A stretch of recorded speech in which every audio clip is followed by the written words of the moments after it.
출애굽기 18장 13절부터 23절까지를 제가 먼저 한번 읽어보겠습니다.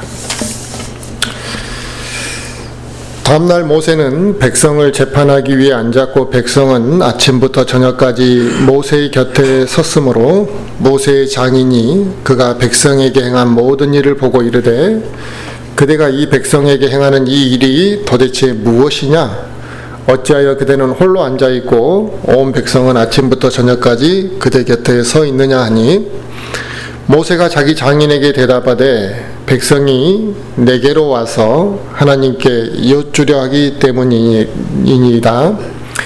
그들이 일이 있으면 내게로 오고 내가 이 편과 저 편 사이에서 재판하여 그들이 하나님의 법궤와 그분의 법들을 알게 하나이다 하며 모세의 장인이 그에게 이르되 그대가 행하는 일이 좋지 아니하도다. 그대와 또 그대와 함께한 이 백성이 다 분명히 지치리니 이 일이 그대에게 너무 무거우니라. 그대가 이 일을 홀로 행할 수 없도다. 이제 내 음성에 귀를 기울이라. 내가 그대에게 조언을 주리니 하나님께서 그대와 함께 계실지로다. 그대는 백성을 위하여 하나님 쪽을 향하고 사정을 하나님께로 가져가 그들에게 규례와 법들을 가르쳐서 그들이 마땅히 걸어야 할 길과 마땅히 행해야 할 일들을 그들에게 보여주며 또 그대는 온 백성 중에서 능력 있는 사람들 곧 하나님을 두려워하고 진실하며 탐욕을 미워하는 자들을 예비하고 그런 자들을 그들 위에 세워 1000명의 치리자와 100명의 치리자와 50명의 치리자와 10명의 치리자로 삼아 그들이 모든 때의 백성을 재판하게 하라. 큰 문제는 다 그들이 그대에게 가져오려니와 작은 문제는 다 그들이 재판하리니 그리하면 그들이 그대와 함께 짐을 질 터인즉 일이 그대에게 쉬우리라. 그대가 만일 이 일을 행하고 하나님께서도 그대에게 그리하라고 명령하시면 그대가 이 일을 감당하고 이 온 백성도 자기 처소로 평안히 가리라 하니라. 모세와 이드로가 이제 모세와 아까 모세의 장인 이드로가 만나서 이제 오랜만에 만나서 회포를 풀고 다음 날 일찍 일어나서 이제 그 백성을 다스리는 그 장막으로 이제 갔던 거죠. 그래서 이드로는 모세가 어떻게 일하는지 또 이스라엘 백성들이 어떤 환경에서 이제 살아가는지를 이제 궁금해했으니까 이제 옆에서 이렇게 지켜보게 됐는데 모세는 앉아서 하루 종일 재판을 하고 있고 그 백성들은 하루 종일 그 재판이 끝날 때까지 모세 주변에 서 있더라는 겁니다. 그런데 이게 200만 명 이상의 숫자라는 거죠. 뭐 애들까지 하면은 뭐 300만이 될지 모르지만 어마어마한 숫자가 다 그걸 지켜보는 광경에서 물론 뭐 모두가 다 그 자리에 나오진 않았겠죠. 뭐 일이 뭐 그거와 관련이 없거나 그런 사람들은 안 나왔을 수 있고 어린아이들은 거기에 없었을 수도 있지만 엄청나게 많은 사람들이 서 있었다라는 점. 그리고 모세 혼자서 그 문제를 계속 재판했다라는 것입니다. 200만 명 이상의 사람들이 매일같이 문제들이 있었겠죠. 이웃과 싸운 사람도 있었을 것이고 또 무엇인가 생각이 서로 틀려서 누구 말이 맞는지를 확인하려고 하는 사람들도 있었을 겁니다. 그러므로 이 수많은 사람들이 일을 처리해야 될 것들이 너무 많았고 또 백성들 또한 그 재판을 받기 위해서 순서대로 기다리다 보면 하염없이 기다리게 된다. 법정에 가보면 압니다. 그냥 변론이 길어지고 이야기할 게 많으면 그냥 뭐 한 사건이 뭐 2시간이고 뭐 3시간이고 이야기하게 될 때가 있거든요. 그러면 사건이 계속 길어진 거죠. 그래서 재판관 한 사람이 뭐 하루에 수십 건을 막 재판하는 게 아니거든요.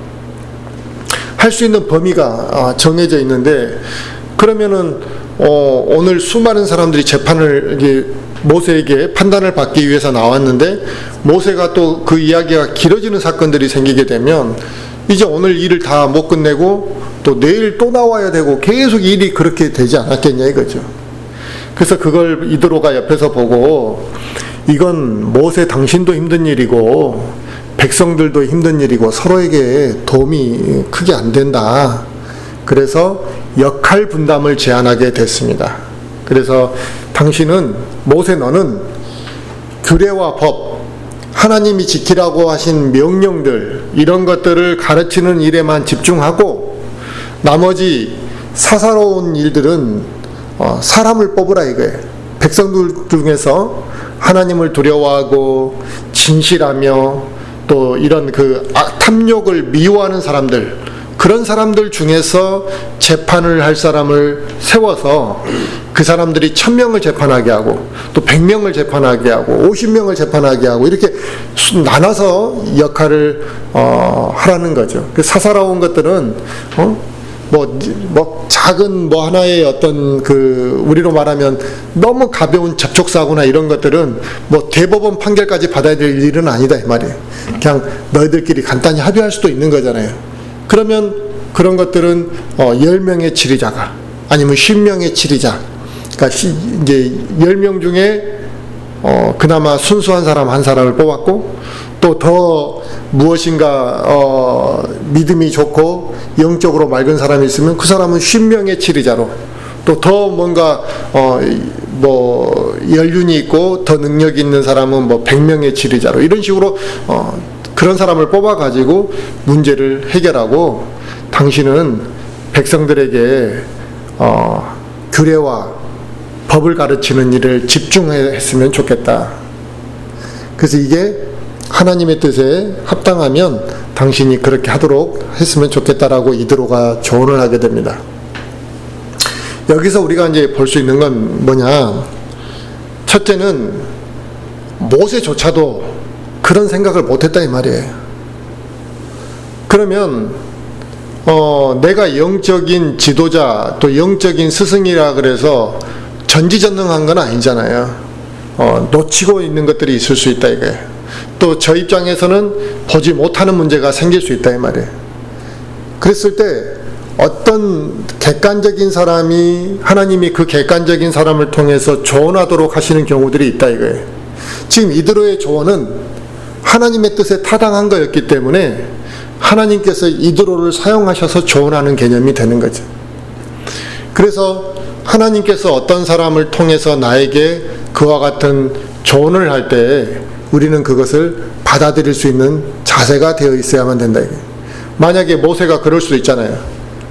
네가 뭔데 나한테 참견하냐? 내가 하나님으로부터 쓰임받은 하나님의 종인데 당신이 뭔데 나한테 이래라 저래라 하냐? 이렇게 되면 그 하나님이 그 사람을 통해서 보도록 하신 것을 내가 못 보고 독선에 빠질 수도 있는 거라 이거죠.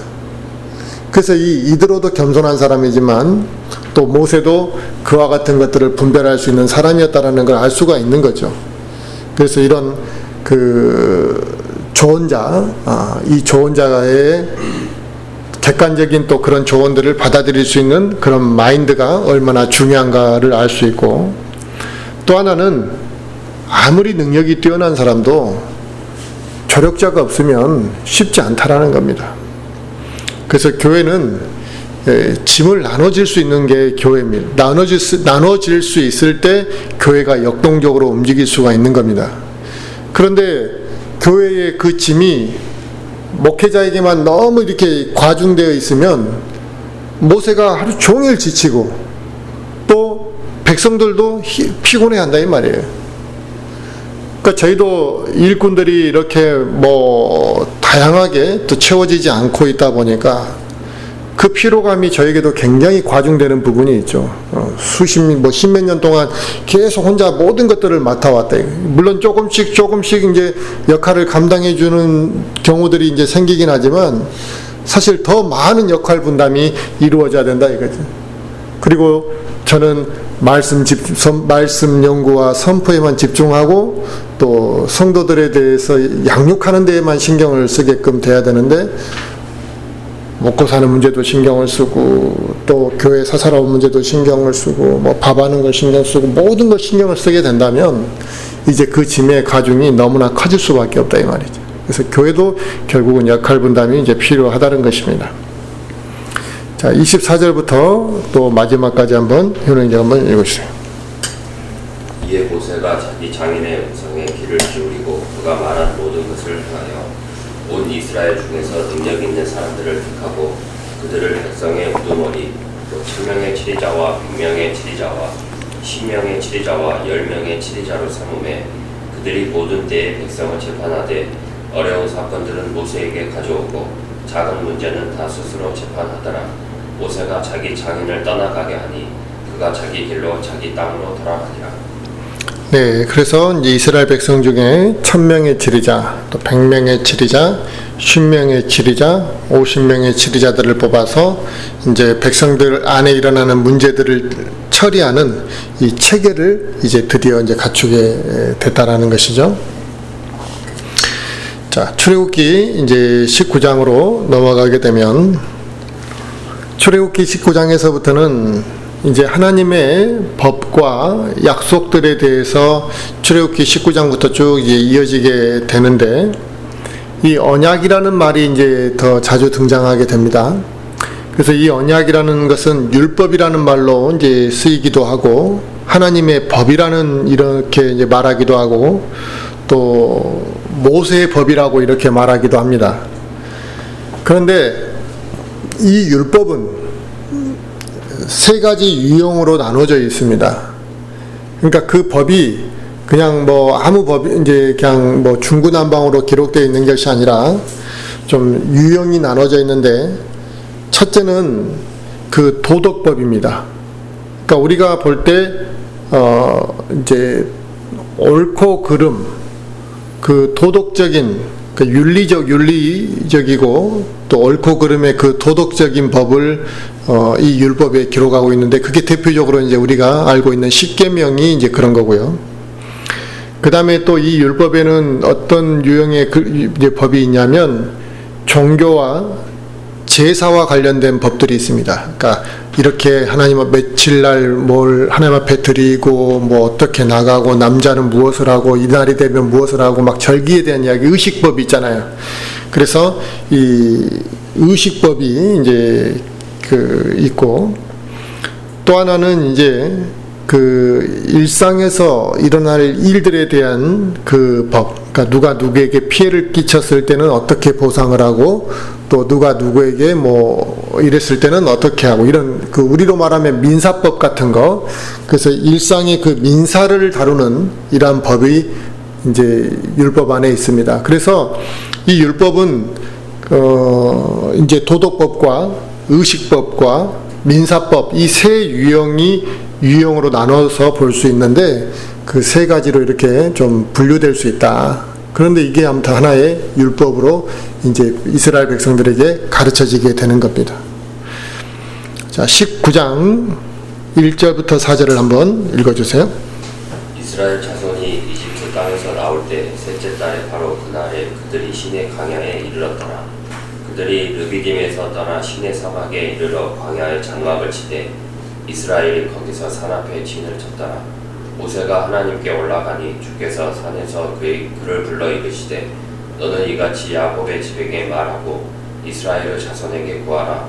내가 이집트 사람들에게 행한 것과 또 내가 독수리 날개에 너희를 실어 내게로 데려온 것을 너희가 보았느니라. 이제 이스라엘 백성들이 그 이집트에서 400년이라는 시간을 종살이하고 그 이집트에서 이제 탈출을 하게 된 지 이제 3개월째 접어들었다 이 말입니다. 그러니까 아직 90일도 안 된 거예요. 그러니까 그러니까 이집트에서 400년을 살았을 때는 거기가 자기 고향같이 산 거잖아요. 이집트에서 태어난 사람도 있을 거 아니냐 이거죠. 그렇죠? 그러니까 이집트에서 태어난 사람들 이집트에서 태어난 사람들이죠. 사실 400년이니까 지금 출애굽한 사람들은 그러니까 거기가 자기들의 정신적인 어떤 고향처럼 돼버린 거예요. 그래서 그 이집트에서 400년을 머물다가 이제 출애굽을 했는데 아직 3개월이 채 지금 안 된 상황, 3개월째 막 접어든 상황에서 이제 시내산이라는 시내산 자락에 진을 쳤는데 아직은 이제 뭐 또 그 자리에 머무른 지 3개월이 된 게 아니고 이집트에서 출애굽을 해가지고 시내산 자락까지 오는데 지금 3개월 가까이 걸린 거예요. 또 그 중에 그러니까 그러다 보니까 지금 뭐 나라도 아직 형성이 안 되어 있고 뭐 체계가 아직 다 갖춰져 있지 않은 상황이고 뭐 어수선하지 않았겠습니까? 그리고 200만 명 이상의 사람들이 이제 시내산에 진을 치게 됐고 그곳에서 이제 1년 가까이 이제 머무르게 됩니다. 앞으로. 그래서 이 시점부터 민수기 10장 10절까지의 모든 사건들이 이제 이때 일어나게 이제 되는데,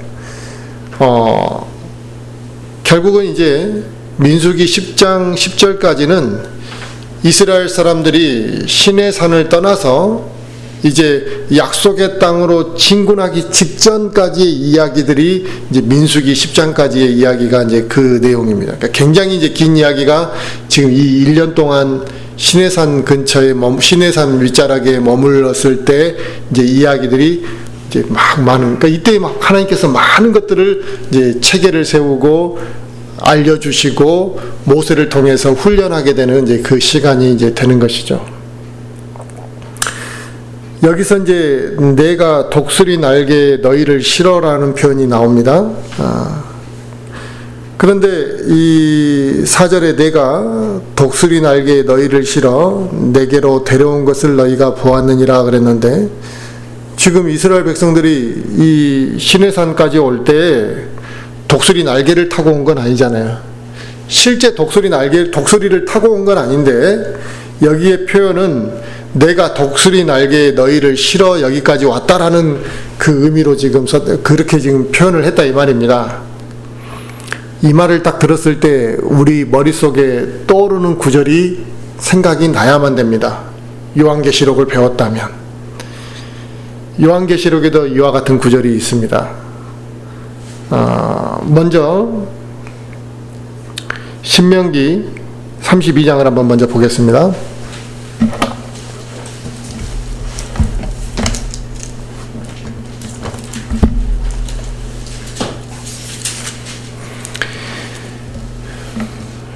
신명기 32장 11절부터 12절까지 한번 보겠습니다.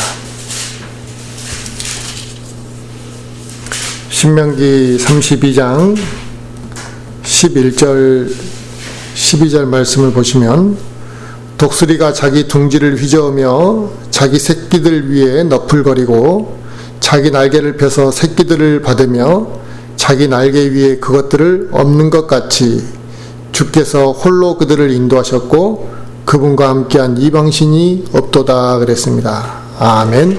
그러니까 지금 이스라엘 백성들을 이렇게 출애굽을 하는 그 광경, 그 상황을 독수리가 독수리 날개로 새끼를 보호하듯이 또 그들을 독수리 날개로 인도해 왔듯이 지금 그렇게 묘사되어 있는데, 근데 실제적으로 독수리를 활용해서 이스라엘 백성들이 나온 건 아니잖아요. 결국에는 이 독수리와 같은 이 표현, 날개로 표현되는 것은 뭐냐면, 하나님께서 그렇게 강력하게 섭리적으로 지키시고 인도하실 것이라는 것을 한마디로 비유해서 설명한 거잖아요. 근데 이게 언제 이런 일이 또 일어나느냐? 대환란 때도 이와 같은 일이 일어난다. 이게 앞으로 일어날 때, 앞으로 이런 일이 또 있을 거라 이 말이죠. 그게 계시록을 보시면 계시록 12장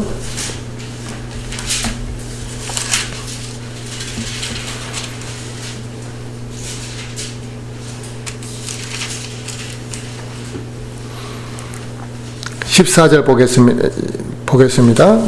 계시록 12장 13절부터 14절 보시면, 용이 자기가 땅으로 내쫓긴 것을 보고 신의 아이를 낳은 그 여자를 핍박하니라. 그러니까 산의 아이를 낳은 그 여자를 핍박하니라 할 때 그 여자라는 것은 여기서 교회가 아니라 이스라엘 백성을 이야기한다 그랬죠. 예전에 14절에 그 여자가 큰 독수리의 두 날개를 받았으니 이것은 그가 광야 곧 그곳의 초소로 날아가 거기서 그 뱀의 얼굴을 피하여 한 때와 두 때와 반 때 동안 양육받게 하려 함이라 그랬습니다. 아멘.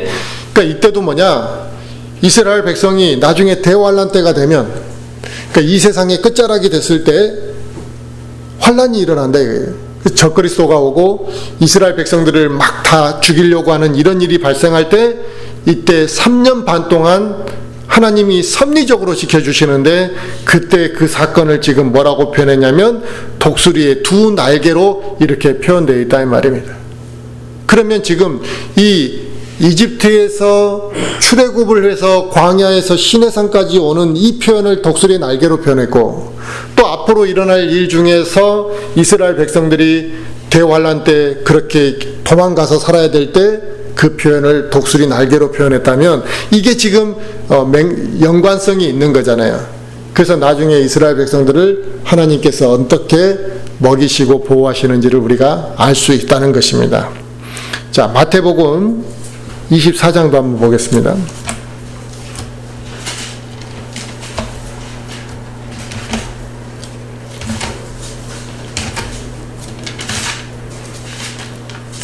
마태복음 24장 20절 보시면, 마태복음 24장 20절, 그러나 너희의 도피하는 일이 겨울이나 안식일에 일어나지 않도록 너희는 기도하라 그랬습니다. 아멘. 그러니까 이 도피하는 일이라는 것은 결국 대환란 때 도망가는 일인데, 그날이 안식일이 되지 않도록 하라. 왜? 그 안식일에 도망간다는 것은 유대인들에게 큰 불편함을 초래하기 때문에 그런다. 지금도 유대인들은 안식일을 너무 철두철미하게 지키다 보니까, 지금 우리가 이제 일상생활 할 때 우리는 이방인, 믿지 않는 사람들하고 뒤섞여 살다 보니까 이 안식일이 불편하지 않고, 오히려 안식일이 지금 이렇게 돌아가야지 좋은 거예요. 우리는 특별히 안식일을 지키는 건 아니지만 이제 이 주일을 지키잖아요. 주의 첫날을 지키는데, 만약에 이 주의 첫날 모든 식당과 모든 게 다 휴무를 한다고 생각해 보세요. 그런 날이 있잖아요. 구정 셀 때 그 하루는 대부분 가게들이 다 문을 닫잖아요. 약국도 문을 닫고 다 닫고. 불편하잖아요. 근데 그때 그나마 그나마 이제 일하는 데가 이제 간혹 있어요. 슈퍼도 있고. 하지만 슈퍼가 뭐고 다 닫아버린다고 생각하면 그날은 이동을 할 필요가 없는 거죠. 이동하면 불편하는 거잖아요. 그래서 가만히 집에만 있게 될 거라고요. 그럼 오늘은 음식점도 안 하고 영화관도 안 하고 아무것도 안 하면 오늘 하루를 준비하기 위해서 어제 먹을 것도 사다 놓고 아마 다 그렇게 하겠죠? 아마 세상이 그러면 주일날 어디 놀러 간다는 소리 안 하고 아마 잘할 것 같아요. 주유소도 지워버리고 다 쉬면, 어련히 오늘은 교회 가서 좀 하루 종일 있는 게 더 속편하고 좋을 것 같다, 이렇게 생각할 것 같아요. 근데 지금 분위기가 뭐냐면 다 막 활동하고 노는데 우리만 여기로 오니까 사람들이 주일날 어디 나가서 놀아야 되는데, 이런 생각을 한다는 거죠. 그런데 만약에 우리가 주일을 그렇게 다 모두가 식당도 쉬고 모두가 쉬는 그런 환경 속에 산다고 가정해보자 이거예요. 이스라엘 백성들이 그렇게 사는데 그날이 대환란 때가 되고면 적그리스도가 공격하는 날이 자면 얼마나 힘들겠냐, 이 도망갈 때. 그래서 그나마 너희들이 그날을 피할 수는 없지만 그날이 안식일이 되지 않도록 해라, 이걸 하나님이 말씀하시는 거죠. 그 정도 배려는 해주시겠다 이 말이죠. 너희들이 기도하면. 다시 출애굽기 19장으로 우리 돌아가겠습니다. 출애굽기 19장 5절부터 6절을 한번 읽어주세요. 그러므로 이제 너희가 참으로 내 목소리에 순종하고 내 언약을 지키면 너희는 내게 모든 백성들보다 뛰어난 특별한 보물이 되리니 이는 온 땅이 내 것이기 때문이라. 또 너희는 내게 제사장 왕국이 되며 거룩한 민족이 되리라. 내가 이스라엘의 자손에게 구할 말들이 이러하리라. 율법의 언약은 이 조건적입니다. 그러니까 율법은 이렇게 이제 딱 주어지는 것으로 끝나는 게 아니라, 너희가 이 말을, 하나님과 약속한 걸 잘 지키면 복을 받을 것이고, 만약에 그 약속을 깨뜨리게 되면 그에 합당한 정죄를 받게 될 것이다라는 게 이 율법의 아주 특징입니다. 그래서 율법이라는 것은 조건적이에요. 잘 지키면 좋지만 못 지키면 득이 되지 않는. 예. 그래서 이제 앞으로 이스라엘 백성들이 하나님께서 이제 법을 주실 건데 너희가 이 법에 순종을 잘하면 너희들이 하나님의 특별한 보물이 될 거라. 이 성경에서는 그 단어를 선정했을 때 그냥 쓰지 않았고 의미를 둡니다. 여기서 이스라엘 백성을 지금 뭐라 그랬어요? 너희들이 하나님의 법에 순종하게 되면 특별한 보물이 될 거라 그랬습니다. 그리고 제사장 왕국이 되고 거룩한 민족이 될 거라고.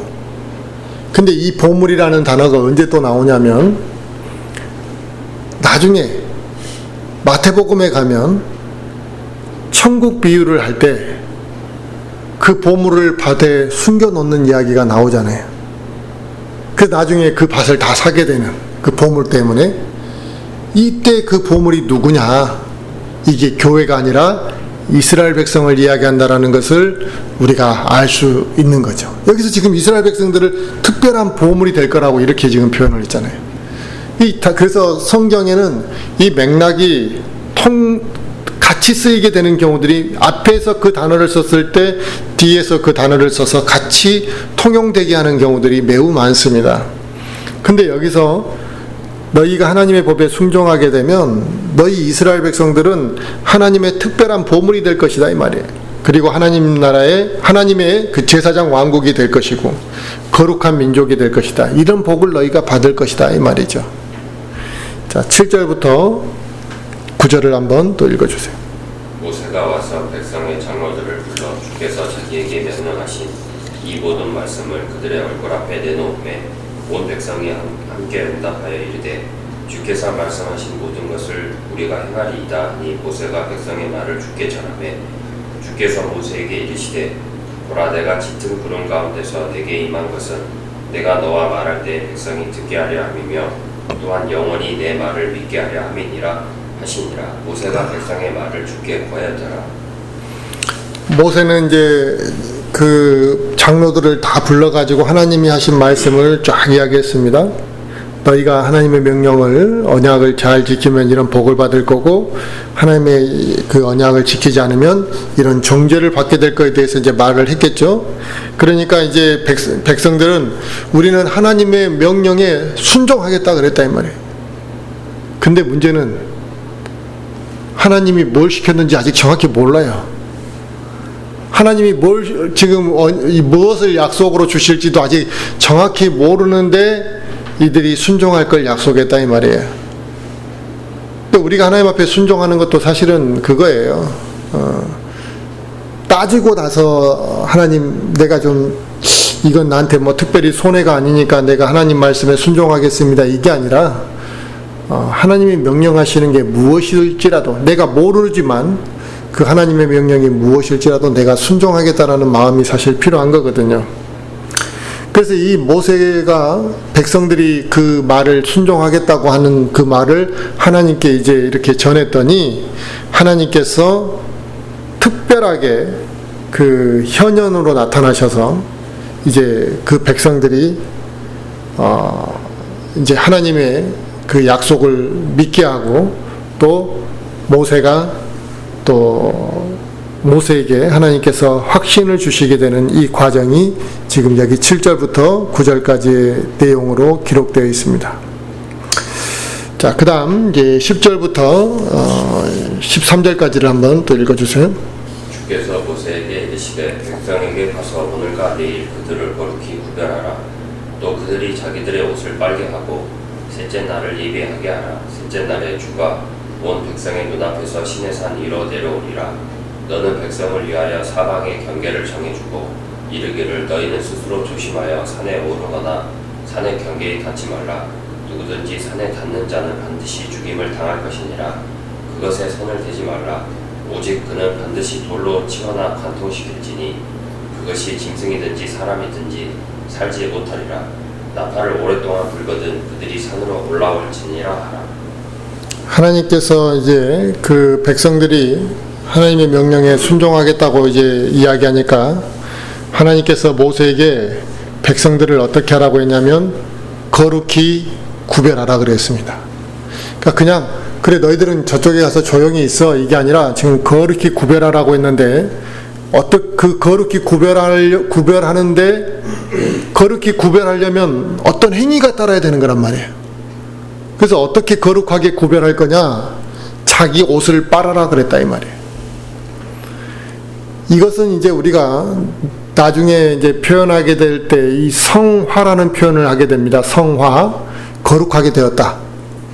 성스럽고 거룩하게 되었다. 이 성화라는 표현을 쓰게 되는데 이 성화라는 것이 뭐냐면 속되고 더러운 것에서 구별돼 가지고 순수하고 깨끗하고 의로운 상태가 되는 것, 이게 성화입니다. 그러니까 우리가 예수님을 믿고 나서 구원받고 나면 이 성화라는 단계를 우리가 거쳐야만 되는 것이에요. 이걸 헌신이라고 표현하기도 하고 영적인 성장과 변화라고 표현하기도 합니다만, 교리적인 단어로 이 성화라는 표현이 이제 지금 이 상황하고 비슷한 건데, 이제는 내가 하나님의 말씀에 이제 순종하겠다고 하니까 하나님께서 그 백성들을 거룩히 구별하라 이거예요. 그냥 따로 그냥 모아놓는 개념이 아니에요. 거룩히 구별해야 돼. 그래서 심지어 옷에 묻어있는 그 더러운 때까지도 싹 빨아서 새롭게 입고 있어야만 되는 그것을 이야기하셨던 거라 이거예요. 그래서 우리도 예수님을 믿고 구원받고 나면 세상에서 이 더러운 것으로부터 구별되는 이 성화의 단계를 거치지 않게 되면 옷을 빨고 하나님 앞에 딱 깨끗한 상태에서 서 있으려고 하는 마음이 없으면 하나님 앞에 서서 그 약속을 이행할 수가 없는 단계다 이 말이죠. 그래서 하나님께서는 그분의 백성들이 그래 이제 언약을 받아들일 수 있는 준비를 시켰는데 그 첫 번째 준비가 바로 거룩히 구별되는 거였습니다. 지금도 우리가 하나님의 뜻에 순종하기 위해서는 반드시 준비되고 먼저 준비되어야 될 거, 선행되어야 될 게 있는데 그게 뭐냐면 헌신이라는 단계입니다. 내 자신을 하나님 앞에 온전히 드리겠다라는 그 헌신이 선행되지 아니하면 하나님의 뜻에 순종하기가 쉽지 않다 이 말입니다.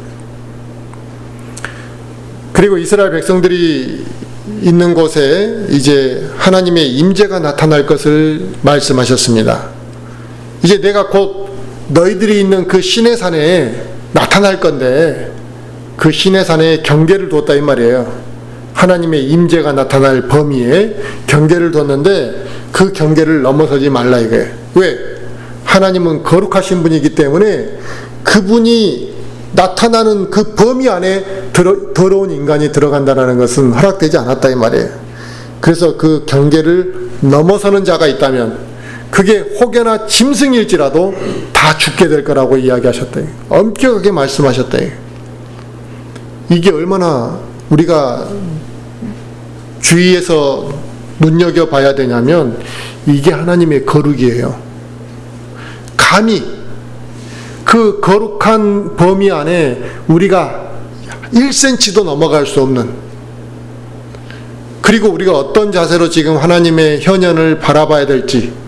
그러니까 이스라엘 백성들은 지금 하나님을 만나는 게 아니에요. 그냥 그 현현하는 상태를 그냥 볼 뿐이에요. 그것도 경계 밖에서. 그런데 거룩하게 옷을 빨아입고 거룩한 상태로 서 있어야 됐고, 또 그 경계를 넘는 자는 사람이나 짐승이나 모두 다 죽을 거라 그랬는데 그만큼 하나님은 거룩하신 분이기 때문에 그 거룩은 함부로 침범할 수 있는 그런 범위가 아니다 이 말이에요. 이게 왜 중요하냐? 그러면 그 출애굽기 시내산에 나타났던 그때 그 하나님만이 거룩하고 지금 이 시대에 우리가 섬기는 그 하나님은 거룩함이 없냐 이거예요. 아니잖아요. 이스라엘 백성들이 하나님을 이렇게 거룩하게 섬겼는데 그 거룩하게 섬긴다라는 것이 무엇을 지금 의미하는지를 보여주고 있잖아요. 그럼 지금 우리가 하나님을 어떻게 섬겨야 되는지를 보여주는 것이라고 할 수 있다 이 말입니다. 자, 14절부터 15절 한번 읽어주세요. 모세가 산에서 내려와 백성에게 이르러 백성을 거룩히 구려하니 그들이 자기들의 옷을 빨더라. 그가 백성에게 이르되 셋째 날을 예비하고 너희 아내에게 가지 말라 하니라. 하나님의 임재가 나타날 셋째 날까지 그 성결한 상태를 유지할 것을 명령하셨다 이거예요. 그래서 이제 오늘부터 셋째 날까지는 너희들이 하나님의 임재가 나타나는 그날까지 거룩함을 유지하고 성결된 상태를 유지해라. 심지어 부부간에도 그 선을 넘지 말고 준비하라고 명령하셨다는 것입니다. 바로 이게 거룩한 하나님은 거룩하신 분이고 그 거룩한 하나님을 대하는 인간의 자세를 가르쳐 주는 거잖아요. 그런데 좀 전에 말씀드린 것처럼 지금 하나님은 그럼 거룩하지 않으시냐? 우리는 그 거룩한 하나님을 어떻게 지금 대하고 있느냐 이 말이에요. 지금도 우리는 당연히 그 거룩한 하나님을 대하는 준비가 되어 있어야만 했다 이 말입니다. 근데 우리는 너무나 하나님을 우습게 알고 하나님을 가볍게 여기고 하나님 앞에 이렇게 준비된 마음으로 나아가지 않는다 이 말입니다. 자, 고린도후서 7장을 한번 볼까요?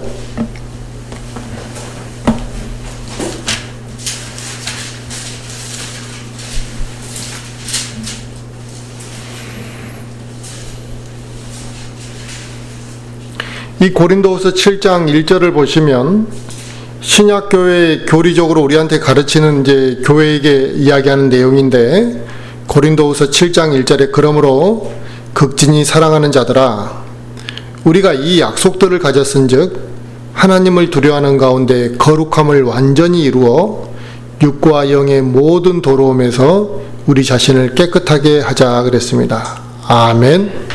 하나님을 두려워하는 가운데 거룩함을 완전히 이루라는 이 말이 지금 출애굽기에 이스라엘 백성들이 두려움 가운데 준비하고 자기 옷을 빨아서 준비하는 그 자세와 크게 뭐가 다르냐 이 말이에요. 그렇죠? 그래서 그 거룩함을 완전히 이루어서 육과 영의 모든 더러움, 그러니까 내 육신의 더러움이라는 것이 뭘 말하는 거예요? 뭐 이렇게 우리가 손에 때가 묻는 그 육의 더러움, 그 더러움이 아니라 내가 육신적으로 짓는 죄의 문제들 있잖아요. 그 다음에 내가 영의 모든 더러움, 그러니까 내가 그동안 악한 영으로 받았던 영향들 있잖아요.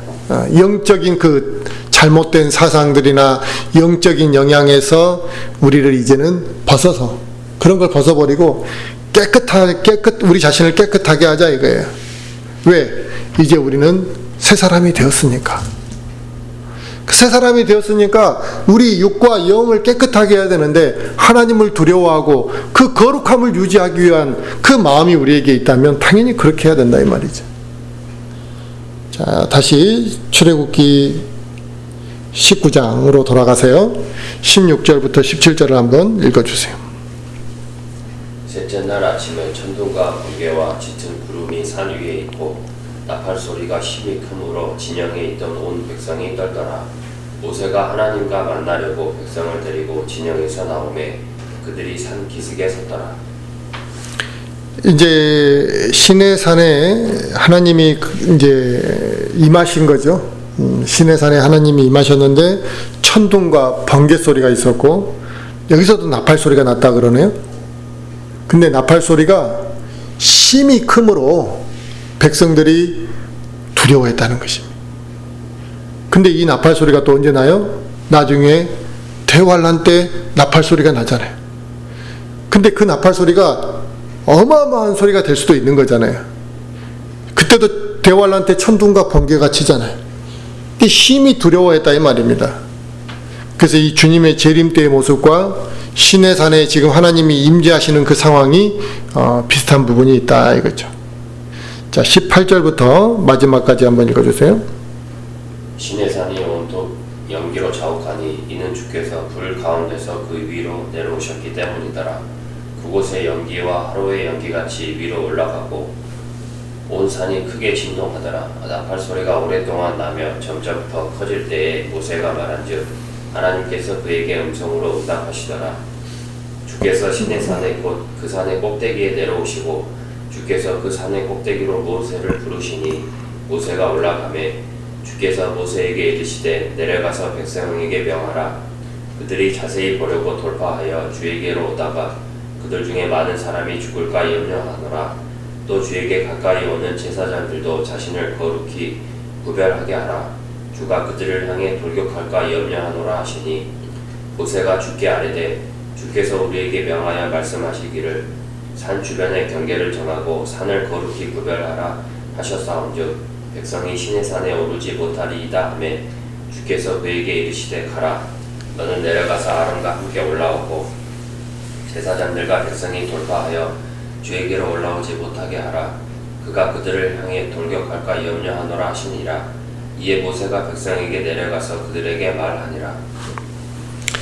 이스라엘 백성들이 하나님께 나아갈 수 있는 지금 유일한 길은 뭐냐면, 이스라엘 백성들이 마음대로 하나님께 지금 나아갈 수 있는 게 아니잖아요. 모세를 통해서만 나아갈 수 있다. 모세가 그러니까 이스라엘 백성들과 하나님 그 중간에 중재자 역할을 지금 해주는 거죠. 그리고 지금 이 하나님을 임재를 경험하고 하나님께 나아간다라는 것이 얼마나 두려운 일인지를 지금 알 수 있잖아요. 근데 지금 우리는 하나님께 어떻게 나아갑니까? 이렇게 경배 드릴 때 언제든지 우리가 모이고 편안한 상태에서 모이고 또 우리가 기도를 할 때도 거룩하신 하나님께 언제든지 나아갈 수 있는 상황이 돼요. 그러니까 내가 기도할 준비만 되어 있으면 언제든지 거룩한 하나님 앞에 나아갈 수 있는 상황이 되었다 이거예요. 중재자가 필요 없이 이렇게 어렵게 하나님을 만나지 않아도 되는, 이게 얼마나 큰 은혜입니까?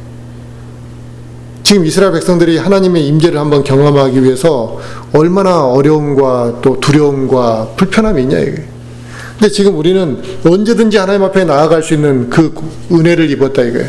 예수님이 십자가에 죽으시고 그 십자가의 은혜로 그분이 하나님과 우리 사이에 중재자가 되어 주셨고, 이제는 언제든지 우리가 기도하면 하나님께 나아갈 수 있는 그 은혜를 우리에게 허락하셨는데, 우리는 그것을 은혜인 줄도 모르고 있고 또 그 은혜를 귀하게 사용하지 않고 살아간다라는 것이 문제가 된다 이 말입니다.